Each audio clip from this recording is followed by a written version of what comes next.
So Short Term 12 is about workers at a children's care home, so kids who come from tough backgrounds, and it's about the adults who work there as well and the own issues that they have. So Brie Larson stars as Grace. She's supervisor at this foster care facility. And it's written and directed by the brilliantly named Destin Daniel Cretton.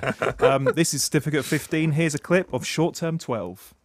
Hey, stinker, what took you so long? Oh, no. I didn't know you still had that stupid hat. I will always have this stupid hat. What's going on in here? Well, since you were out cheating on me with your bike, I decided I'd make myself some chiles rellenos, so made tortillas, and my mom's famous salsa. Mm-hmm. Looks like there's enough for two. I doubt it.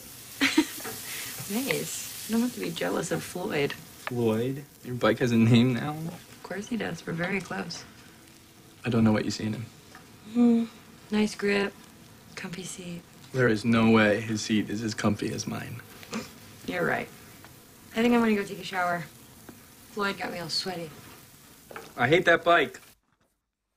What I liked about it is I don't think everything about it is successful, but what I really liked is that it's a film that realises that some of the situations that happen to these people, and this is an intense environment, this care home environment, which could on paper be a very bleak movie, but they actually realise that some of the things that happen, like kids trying to escape, for example, is funny.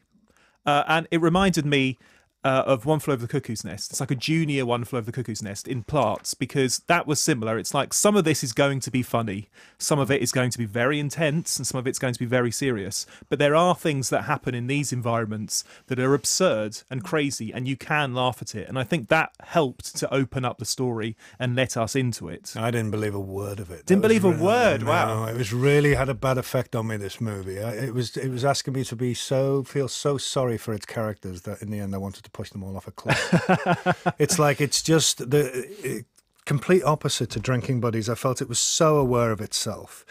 I felt if the music came in one more time and led me into any sort of emotion, I'd go crazy. I didn't believe the kids. I didn't believe these people would be in this situation. Everything about it was too thought out. It starts off with this story that this guy tells to a new rookie trainer. Yeah. And from that moment on, I thought, I don't believe this. I don't believe you. I don't believe that story. And then at the end of that story, a kid runs out and they have to stop him. And you suddenly go, oh, they're in a children's home. And everything from then on it was like putting a ring through my nose and leading me through the story. And it's just, I mean, it's that odd thing, isn't it? That once you feel that, it's a bit Emperor's New Clothes, but once you feel that in a movie, it's very hard to get back. Well, and feeling it right at the beginning, you had another 90 minutes to I mean, go. I did give it a chance, but every now and again, I just thought no. And then the girl was sitting, then she's drawing pictures of the other girl. She's a bit artistic, and the girl's sort of self-abusing herself with the word "why" on her hand. And I thought, there's just something not authentic about this. There's just something that I kept seeing the acting.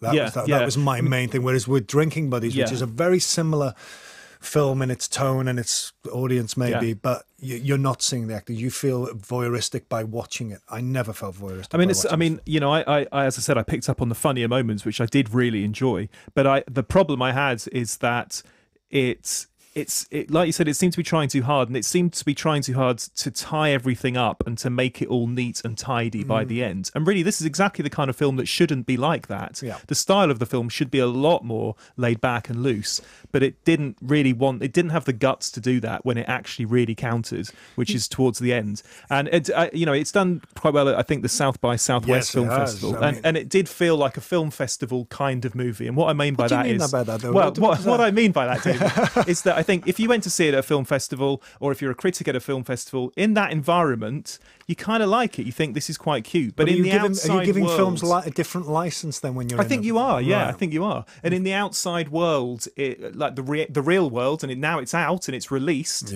it does seem a little winsome when compared to other films that are around. It's odd, isn't it? Suddenly you're watching a film like this and you suddenly are aware of the design and stuff. And there's one bit where and the acting actually is very good. There's one bit where I can't remember his name, but a guy does this rap song, and you think any other film this would work really well, and actually it's not working well.